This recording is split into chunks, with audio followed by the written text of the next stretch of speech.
Apocalypse, Hurricane Helene 2024. Throughout the day today, we'll be broadcasting live, AM 720, FM 94.9, or on Facebook, the Anchor Broadcasting Network, also on the video channel at WGCR.net. If you would like to send in your Hurricane Helene story, please correspond by sending us an email to helene@anchorbaptist.org or send us in the mail, 3232 Hendersonville Highway, Pisgah Forest, North Carolina, 28768. The Anchor Broadcasting Network now continues our coverage of the one-year anniversary of the Appalachian Apocalypse on this Friday, June the 26th, 2025. And we're back with more of our Appalachian Apocalypse anniversary. And we're honored today to have two great people with us from Yancey County. This is the Yancey County Hour from 10 to 11. And we have guests with us today, Pastor Bradley Boone of the Concord Baptist Church in Burnsville, North Carolina, also deputy of the Yancey County Sheriff's Department and assistant chief of the Pensacola Volunteer Fire Department. And we're honored to have him today, as well as Shane Hillard, the sheriff of Yancey County, and want to welcome them in today. And Brother Boone, I'll let you kick off for just a minute, introduce yourself, and give us a little bit about your testimony of Hurricane Helene. Well, you know, when we got started, I guess a few days just prior to Helene, we started getting a lot of information from North Carolina Emergency Management that's going to be pretty bad, and we started making preparations. The day before, I drove around our fire district and just knocked on some doors of some homes that were, you know, by the river. We'd had flooding before. I knew places that would flood. Had a hard time, you know, convincing people that this was going to be all that bad. They've lived through hurricanes in the mountains before. And then it just started raining, and it rained, and it rained, and it rained. And I live way up at the head of the Cane River, so I was cut off. The next morning when I got up, the power went out. I got up about 5 a.m. and looked around, and it wasn't all that bad. Power went out when I got up. I'm thinking, well, you know, power's out. I'm not going to be able to make any coffee or whatever. I had a generator. I get that up and going. Then I walked out into my living room, looked up at the window at the hill. I live way up on a hill away from the river, and I literally had a river running down the bank into my house, and I couldn't believe it. You know, so I got my family up. It was running under our house. It had blowed a big portion of the crawl space out, turned our heat pump over. And so, you know, it started from there. We were stuck 3 days. I mean, there was absolutely no way for me to get out of where we were at. And the only connection we had, you know, was what I could talk to my guys on the fire department radio about, or listen to what the sheriff's office was doing once comms came back up. And then on the third day, we hiked out. We just got together and we're like, you know, there's so much going on in our community. We've got to get out and help. We had to cross the river in 3 places. So we hiked out, and then I lived at the fire department the next, I don't know, 6-8 weeks or something like that. Yeah. Of course, the Yancey County area was very, very hard hit. You were on the northern side of where that thing just set and churned. And if you see those bands off of hurricanes, those bands just kept hitting you repeatedly over and over and over. And of course, just this side of there, Busick, is that the name, how you say that, the community? Busick. Yeah. You know, officially over 31 inches of rain. Yeah. And so, you know, Mitchell, over 20 inches of rain, and it's all right there on top of you. Sheriff Hillard, what was your, I mean, what could you get to the department? Could you get in from your house? Yeah, so that Thursday night, I sent all the deputies home, you know, because we had all the rain leading up to Hurricane Helene. And that Thursday night, we all come back in around 11 o'clock and met down at our Emergency Operations Center. It was, you know, all the sheriff's office, some commissioners, county manager, EMS director. We all spent the night there. So just prior to me coming back into work, I hooked my generator up at my home and showed my son, he's 15, how to start it, and told him, so might be gone for a day or so. Still not realizing how bad it was going to get that Friday morning. So Thursday night, like Bradley said, it was flooding, but at that point we'd seen worse in my lifetime. But then Friday morning rolls around and things changed rapidly. Yeah. And essentially, Friday morning I was in the 911 center. Calls are just pouring in, at a rate we've never seen before. People asking for help, saying flood and trees down, all that. And then it's like you flipped a switch. It all stopped. And that's when we lost cell phone communication. 100% of the power in our county went out. Yeah. And then, so at that point, it was just kind of get out, and there was no shortage of stuff to do. Get out and find people to help. You just get out and go where you could go. You lost your 911 system? We did, yeah. We were down. I don't even know how long. We was down for a pretty good while, and there for a while, our 911 calls would actually go to down east, and they would have to email them back to us once we got Starlink set up. Okay. Because we still had no phone lines at that point. Transylvania County was in a similar situation, lost everything. Yeah. Almost 100, about 97, 98% of the power. Lost the cellular service, lost the copper telephones, lost all internet. And so here at the studio, we were days in the dark. I mean, we had no communications. We had no idea how hard y'all were hit. We knew how bad it was here, but we had no idea that thing went just to the north of here. And we're actually in the headwaters. It's the French Broad starts here. And so we were actually the first ones to clear, the first place the water went down, and so we became a base of operation for that reason, because everybody else had no roads, no way to get to you. So let me speak to that. Yancey County was pretty well on an island, wasn't it, at the time? It was, yeah. That morning, cell phones was not on our radar. Nobody ever thought we would totally lose cell phone communication. And that morning, honestly, it was the grace of God. I was able to get one phone call out, and it was to the North Carolina Sheriff's Association and in Raleigh, and asked them for help. Yeah. And that's when they started sending us. The cavalry started arriving that Friday evening. But yeah, it just made things so difficult. We realized very quickly. I remember we got a military surplus vehicle that can go through about 4 foot of water. Well, quickly I realized we couldn't go a mile either way out of town. We have no hospital in our town.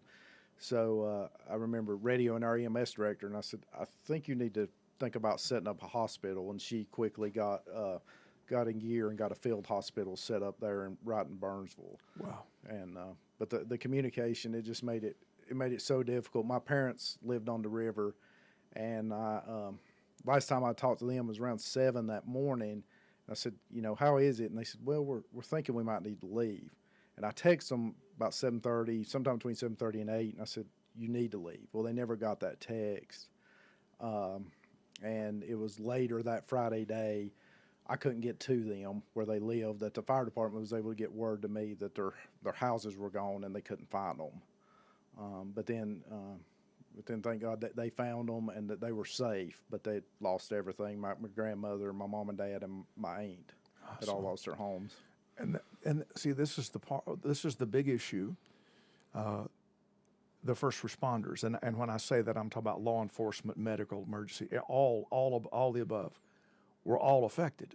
Mm-hmm. So they've got their families that they're missing. They've got their issues, and in many cases, the guys that were here were cut off from their families. They had no idea what the situation was, but yet things were so bad at the operations center, you couldn't go, you couldn't leave, and you couldn't get to the family. Yeah. And this put a stress on the system that I've never seen. I've never seen anything like it, because you had that dual issue going on. You had everybody else's problems, and then you had your own problems, and you were helpless to do anything about them. Exactly. Yeah. In other times we've been out like that, you could call home, text home, sure, and get that word. But you're exactly right. I realized, none of my people would say anything but you in their faces. Oh yeah. And after we got through those initial emergency rescues, I kind of made it our mission as we could. We were trying to find out, was everybody's family okay? Whether that was having a fireman just say, hey, we saw your family, they're alive, so that they could get that peace of mind, because I knew, at that point we're going to be out here for a long time, and we need to give everybody that assurance that their family's okay. Yeah. And so I've got it in the notes, but what was the death count ultimately in Yancey County? So 10, depend on where you, but the real count is 10, and there's 3 still missing, so 13. 13. Yeah. And we were talking about as far as the responders go, we had a fireman that actually washed away in his trailer, and him and his wife were there. They actually come to my church as well, and so they're on a private channel that we use just in our district. He's on the radio. He's saying, "Look, we can't get out. We're trapped. The water's rising. The trailer's starting to move. Just play by play." My guys trying to get to him. Couldn't get. They took one of our engines up until the water was coming up over the hood of the engine, and they're like, we can't. There's nothing we can do. We got a couple of guys who are swift water rescue trained. They tried to cross the river. Yeah. Nearly lost their life. In an attempt. Absolutely.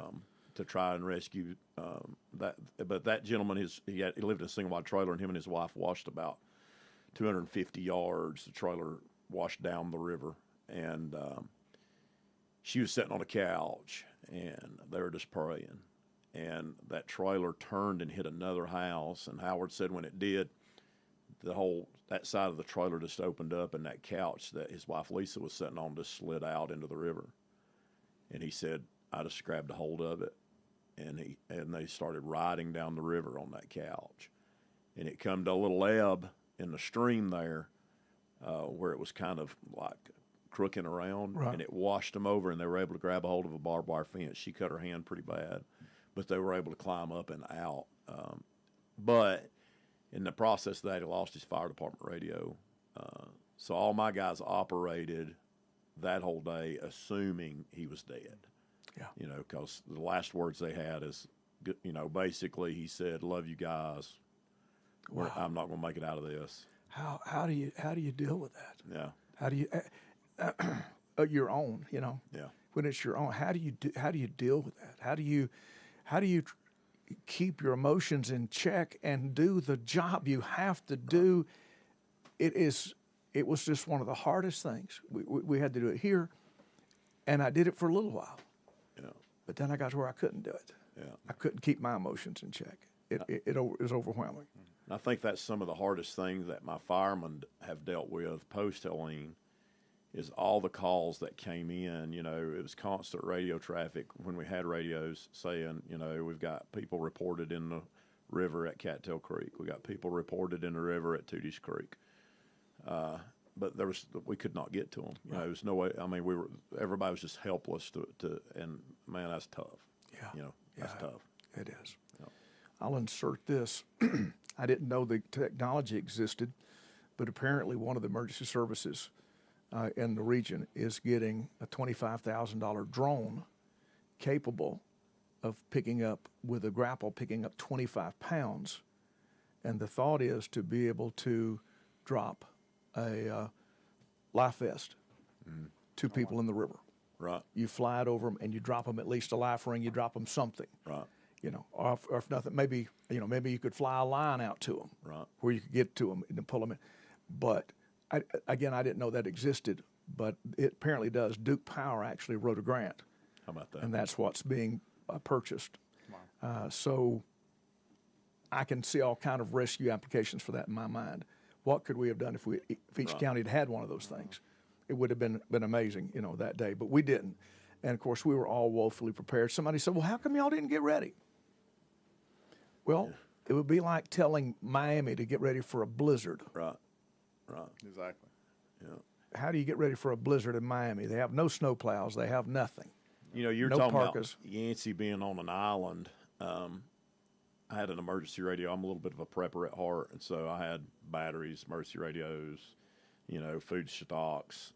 everything that I thought I needed. I learned that there was one thing that I definitely needed, and that was a Starlink. I didn't have that. I do now. Yeah, we did too. But we had that emergency radio, and so we got it up and going. We started listening to the radio in Asheville. And, every one of those conglomerates of stations were just all the same coverage. And we heard how bad it was in Asheville. And that's when I started to really panic a little, because I told Rachel, I'm like, if it's that bad there, it's going to be a while before we see help. Oh, yeah. And so in the peripherals, that's exactly what I said. Yeah. I said, if they're down and their infrastructure's destroyed, and it was, I said, we're in trouble, guys. We're in big trouble. They were at the fire department the day after the storm, and they didn't. All they had was one case of water. So they get out, and it's on a Sunday, okay? They decided to have a little church service, and they said, let's pray that God would send us somebody. So they're down at the fire department praying, God, send us some help. And they hadn't any more than said amen. They heard a helicopter, first helicopter they'd heard the whole time. So they run out into the road, and this helicopter's circling. Well, it lands. This big 6'3" guy gets off, and he's Cletus McFarland. I had no idea who Cletus McFarland even was prior to this. He's a famous YouTuber. He's got millions of YouTube followers. Does crazy things with cars. He looks at him and he says, "Do y'all need help?" And they're like, "Yeah." Well, he was flying to Greg Biffle's down in Hickory. The NASCAR. Yeah, him and Greg Biffle, best friends. The NASCAR driver, yeah. So he said, "Well, all I've got is a case of water." And so he went and got it. But he said, as soon as I get cell phone service, help's coming. And he got on his YouTube. It had over 1 million views, and that network of people, private pilots. Yeah. And then, of course, Samaritan's Purse. They started just inundating us, flying in. We established a landing zone. I could tell you stories that take 2 hours to tell you what all God did during that time period. Yeah. He sent me an active duty Green Beret by the name of Christian Hickey. He showed up at the fire department one day and he said, "God sent me up here." And I thought, well, okay, I'd heard that for several days. Right. He said, "No, you don't understand." He said, "I'm praying." He said, "I went and told my wife Ashley." He said, "We're going to Pensacola." She said, "Florida?" He said, "No, North Carolina." She said, "Is there even a Pensacola in North Carolina?" He said, "Apparently, God laid it on my heart." And he ended up coordinating our distribution center, active duty Green Beret. Wow. I mean, he was able to talk all the lingo of those pilots coming in. So it's just so many different things like that happened that there's no explanation for it except it was God's hand at The hand work. of God, yeah. Sheriff? Yeah. The hand of God? Oh, absolutely, 100%. From the time the storm hit to still now, we've seen him in everything, from the rebuild to how he watched over all my people and everything. Wow. Well, Boone, if you don't mind me, I had mentioned it earlier on air. If you don't mind firsthand testimony, you got a visit from a VIP. Oh, yeah. So John Stone at Samaritan's Purse called me on Sunday. He said, "I hate to do this to you, but there's a VIP that would like to fly in tomorrow." And he's like, "If it's okay." And I'm like, "With all that Samaritan's Purse has done for us, you send me whoever you want to send me." Not going to say no. I assumed it was Franklin Graham. Right. Because he didn't say who it was. So I called Shane, and I'm like, "You might want to be in the Pensacola area tomorrow. I think Franklin Graham's coming." Well, they sent this advance team, and the lady gets off the helicopter, and she's doing a lot of checks, and checking the wind and all this. And I'm like, "Who's coming?" And she said, "Well, Edward Graham." I said, "Okay." And she said, "And Don Jr." I said, "Like Donald Trump Jr.?" She said, "Oh, yeah, it's Don Jr." I was blown away. Wow. And so they landed, got in a side by side with me and Shane. Don Jr. did. Super duper nice guy. I mean, I've met President Trump, and I've met Don Jr. Honestly, Don Jr. is more personable to me, more like just talking, easier to talk to than when I met President Trump. But he was just a great guy. Was interested a lot about the. he's an outdoorsman. He was interested in a lot about what we thought it had done to the game as far as fish and stuff like that. And how long would you say he stayed? We probably rode with him an hour, didn't we? Probably. And he was a super duper good guy. And politics aside, he made you. I think he made you a promise. He did before he left. He he said this was prior to the election, and when we were riding down the road, he said, when my dad gets to be president, he said we're gonna work on fixing this mess. And I want to say promise made, promise kept, but I'm not hardly to where I could spike the football on that just yet. A lot of help, sure, but I think, and I don't want to get out into the weeds on this too much, but I think that FEMA is such a bureaucratic mess. Yeah, it's such a nightmare. That it's not been as easy for them to navigate that as they thought that it would be. Well, here, I guess in your place too, the president, by presidential decree, sent in the Army Corps of Engineers and give them basically a blank check. And for us, that was one of the biggest things we had seen, and they got things moving immediately. Right. They started showing up right after the inauguration. And they came in here, and it was amazing what they did, and all the grapple trucks and all the things that they did. And I would agree that the debris cleanup has been good in Yancey County. It's the FEMA assistance to individuals. We're still got people waiting. We got people in campers. We got people in all kinds of situations. And they've been promised and promised and promised and promised and promised. And we've still not seen anything. I tell people, I said, FEMA is a 4-letter word up in the mountains. Be careful. Be careful who you say it to. Because listen, sometimes I'll take a swing at you. And if you knew how people were treated, if you knew some of the things, the mountain people are very resourceful. But it seemed that all that FEMA did for us is muddy the water initially. They come in, well, you can't do this and you can't do that and you can't do the other, and started, all those things.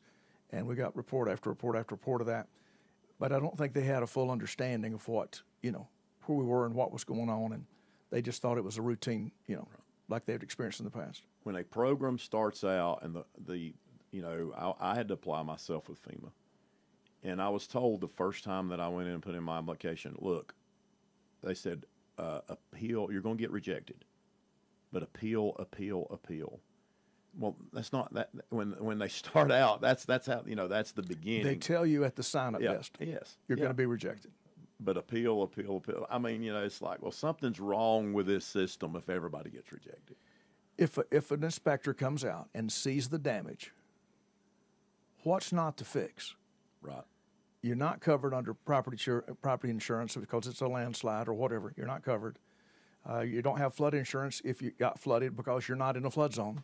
Right. And we just keep going with that, Right. So what's so complicated? That's the thing. The most frustrating thing for me has been they've made something. I mean, they can't even give away money officially. Right. That's what's torn my nerves up. And I'll let Shane speak to this. But if it hadn't been for faith-based organizations, then we would have not got. I mean, so talk to about your parents' house, your grandparents' house, and the organizations that have come in and helped rebuild that. Yeah. So my parents' house, they should be moving in just a couple weeks. Awesome. But Samaritan's Purse had a huge hand. There's actually a church out in Murphy, North Carolina, that had a huge hand in buying materials.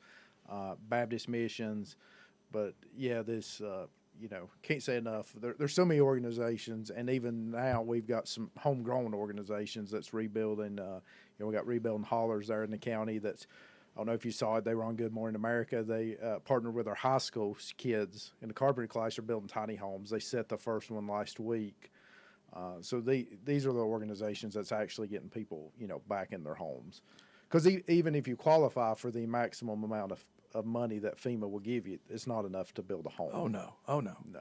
And in so many cases, people didn't understand that if they do a buyout, that you couldn't build back. In other words, you lost everything, and people didn't realize what they were signing. Right. And so there've been some mistakes made, because they signed away everything that they had, I had assumed that if we ever had a disaster like this, that you just see FEMA people everywhere. There'd just be, people everywhere. But that wasn't the case, you know. And there was a little bit of a panic. I'll say this.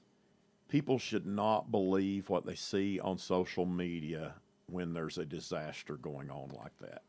90%, and I didn't have time for social media during that time. I did a few lives, just try to keep people up to speed on what was going on once we got internet back. But 90% of what I heard back that was happening in Yancey County was not true. Yep. But people believed it simply because they saw it on Facebook. There was this rumor that spread that FEMA had come and taken away all of our supplies. Well, that never was true. Never happened. I mean, we went, at one point, I'd probably give them to them. If somebody else would have run it and seen to it. But that was not an issue, No. So, and that's something, if there's one takeaway that I'd warn people about, if you see something big that's going on and you start reading about, like, for instance, right now, this Charlie Kirk thing, you see all these different conspiracy theories that are floating on. I don't believe any of that because I lived it. I know that nothing that was circulating online at that time, practically all of it was false. Yeah. One of the biggest things we dealt with was the death count. People saying hundreds and even thousands for our small county. And, I kept telling these people, we know we're a small county. People knows if they've not seen their neighbor in weeks now. Sure. There's not all these missing people we don't know about.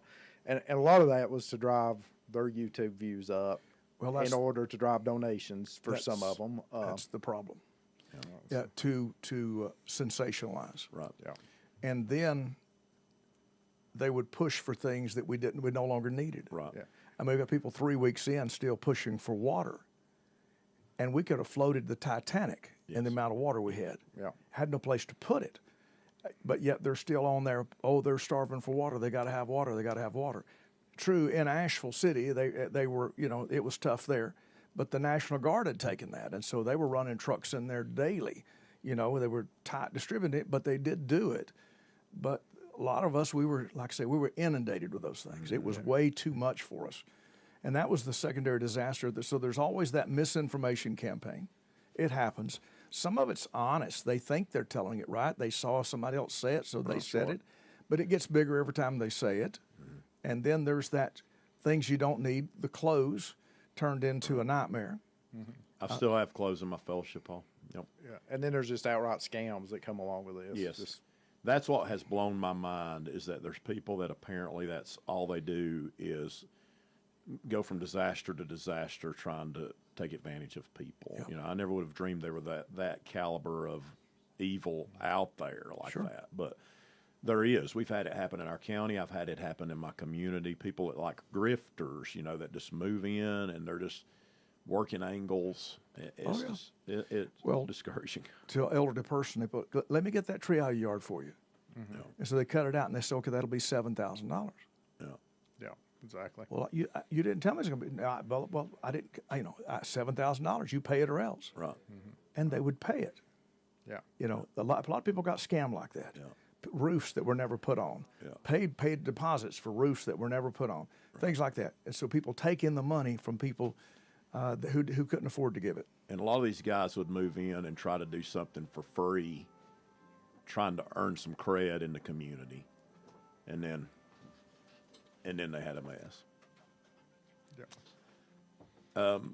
But in the end, God's been good. I can't say enough. I know Shane feels the same way. Can't say enough good things about God's people, God's grace, God's mercy. That's right. Samaritan's Purse, other organizations, what you all did out here. God's good in the end. Samaritan's Purse, are they still set up in Burnsville? Absolutely. Yeah. So if somebody, and this is twofold, if you still need help, it's okay to ask for it. If there's an organization there to help, you've heard about somebody giving help and you need it, it's okay to ask for it. 100%. We know how to vet and sort through. I've learned that. Pastor Barton says the figure is 1 out of 10. Typically 1 out of 10 is going to try to scam you or get something out of you that. Right. But if you have a legitimate need, it's okay to ask for help. Yeah. That's right. With a Baptist legitimate Mission, organization. Samaritan's Purse, both still there. Edward Graham's going to be with us tomorrow on the town square. That's great. That's great. We are honored to have both of you today. You have anything else to say before we close out? I sure do appreciate you coming. Thanks for having us. Thanks for having us. Honored to have Pastor Bradley Boone of the Concord Baptist Church and Sheriff Shane Hilliard, also of the Yancey County Sheriff's Department. We'll be back in just a few moments with some more of our coverage of the one-year